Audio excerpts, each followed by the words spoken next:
Are you a CEO who feels like your calendar owns you instead of the other way around? Like your days are filled with meetings, check-ins, and putting out fire, yet there's never enough time to focus on growth. What if I told you that doing less of the wrong work is actually the key to leading better? Welcome to the concept of the Do No Work CEO. This doesn't mean disappearing from your business or coasting while others carry the weight. It means building the systems and structure that allow you to get out of the delivery and execution so that you can focus on what actually grows the business. Things like entering new markets, launching new products, refining go-to-market strategies and tactics, deepening customer relationships, studying the competition, possibly even pursuing M&A or raising capital. The Do No Work CEO clears space to create momentum. And without that space, you can't step into the role your business truly needs. The strategist, the visionary, the driver of exponential growth. Hi,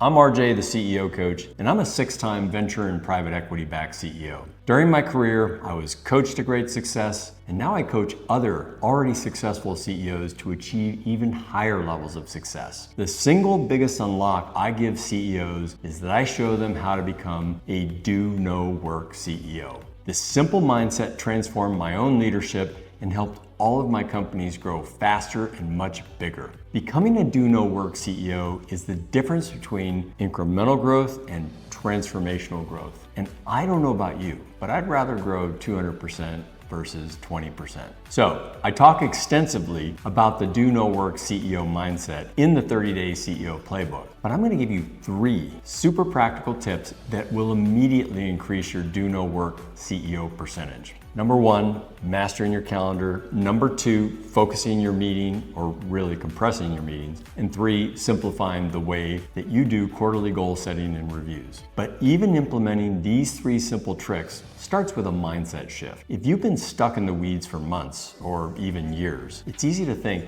this is just how it is. But I'm telling you, it's not. You're not stuck. You're simply missing structure. The goal isn't to be 100% hands-off, it's to move meaningfully along the spectrum. Even getting to 25 or 50% no work mode transforms your impact. The key is to commit to one short sprint. Dive in, fix what's broken, install the systems, then climb back out. It's a short-term push to unlock long-term freedom and the headspace to lead growth. Let's start with your number 1 leverage point, and that's your calendar. Your time is your scarcest resource. You need to protect it. So start by force fielding your calendar. Compress 80 to 90% of your meetings into just 2 days per week. Ideally Mondays and Tuesdays, because that kind of starts and sets the tone for the whole rest of the week. That gives you 3 wide open days for strategy, customer conversations, team coaching, individual mentoring, market exploration, talking with competitors even. I worked with a CEO recently who adopted this strategy and moved all of his meetings into Mondays and Tuesdays. And by Wednesday, he felt like he had his company and his life back. For the first time in years, he had full days to think about expansion into new verticals, and that actually turned into a multi-million-dollar initiative that grew his company way beyond what had been forecast. That space matters.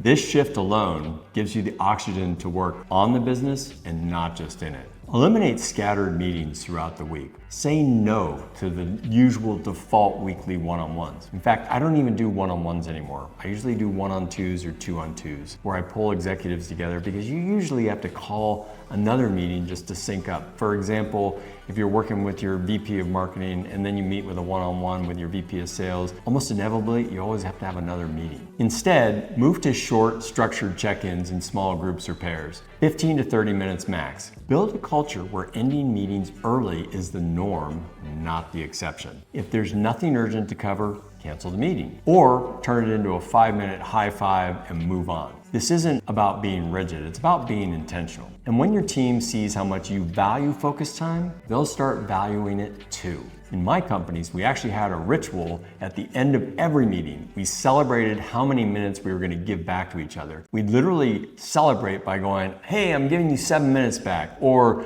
we got 27 minutes back on this meeting. That little celebration became part of our company culture. Don't waste time, respect each other's time, and get back to more important things. Now, Giving time back doesn't always work, as sometimes overcoming challenges or making a hard decision actually requires the full time and maybe even extra time. But those occasions should be the exceptions, not the rule. Next, let's structure your meetings the right way. Every meeting should come with a pre-sent agenda. 3 to 5 bullets, good news, current challenges, key questions, decisions that need to be made. And here's the most important rule. People are not allowed to present problems without at least 2 or 3 proposed solutions. That way, your job is to decide and not to solve everything. This simple structure changes the entire dynamic. Instead of meetings filled with circular conversations and status updates, you'll start having fast-moving decision-making sessions. I coached one founder who added just this one step, requiring proposed solutions with every issue,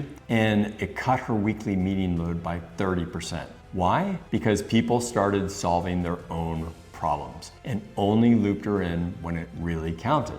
Now, like before, you're still going to need to jump in on occasion, but the norm should be delegation, decision-making, and moving fast. This approach eliminates swirling conversation and lets you focus your energy where it matters the most. Next, we're going to discuss one of the biggest productivity trains in most organizations, which is quarterly planning. But before we dive into that, this is a great time to give a shout out to our sponsor, Insight Matters. If you run a 7 or 8 figure business, making the right financial decisions are critical to scaling and profitability. And that's where Insight Matters comes in.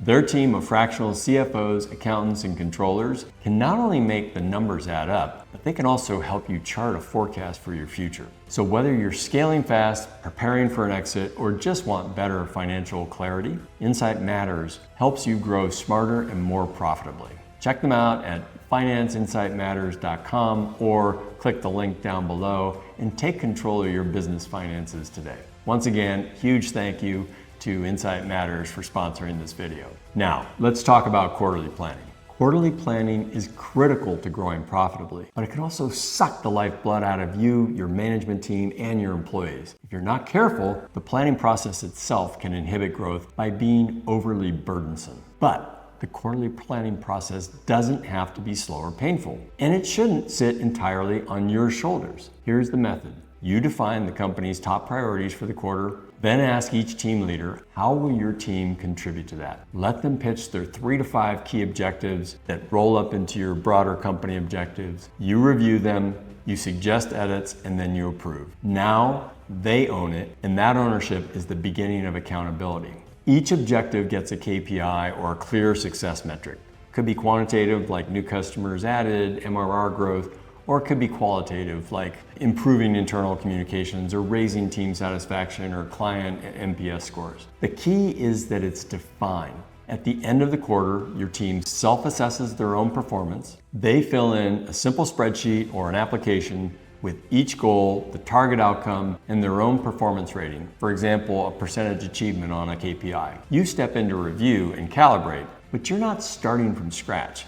You're simply agreeing, disagreeing, or amending their own self-assessment. Now, do some of these self-assessments require a deeper dive? Yes, of course. But again, the deep dives are the exception, not the rule. This exact same system needs to cascade down your organization. Your direct reports should do the same process with their teams. And that's how the company becomes aligned and self-sufficient. You go from having to create every goal yourself to simply reviewing them and ensuring they align with the broader growth agenda. A CEO I worked with in a 75-person company implemented this structure. Within 2 quarters, she had eliminated her involvement in 90% of departmental planning. Everyone from product to operations had adopted the same rhythm. She used that regained time to negotiate a game-changing strategic partnership and ultimately secure a funding round that doubled the company's valuation. Now, back to the implementation. The first quarter you do this, it may be a bit messy. That's normal, to be expected.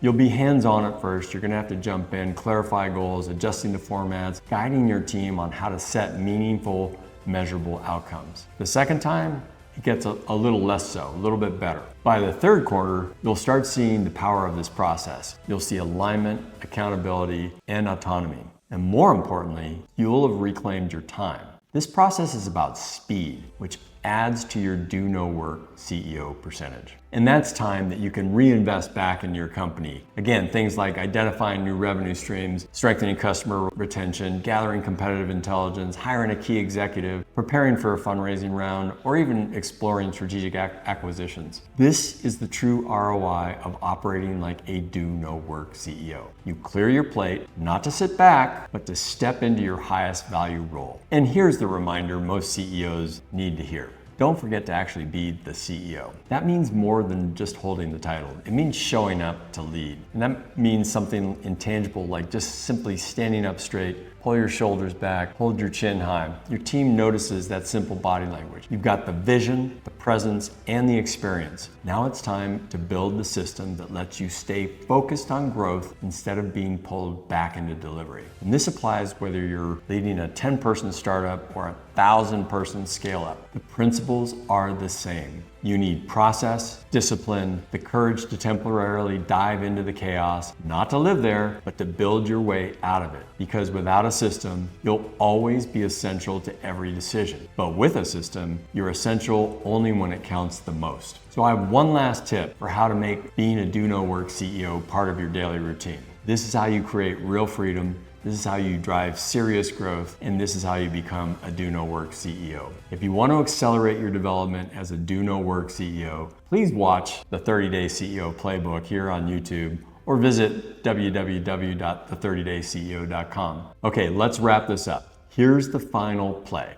Set your 1-month sprint. Force field your calendar. Redesign your meeting. Let your team pitch their own goals and lock in repeatable, efficient planning process, because when your team can run without you micromanaging every detail, you'll finally have the space to lead it to what's next. And if you want more tactical breakdowns like this video, please don't forget to hit the like and subscribe. And if you're working on reclaiming your time, please drop a comment and tell us how you're doing. And remember, lead with intention, not reaction. Thank you, and go crush it.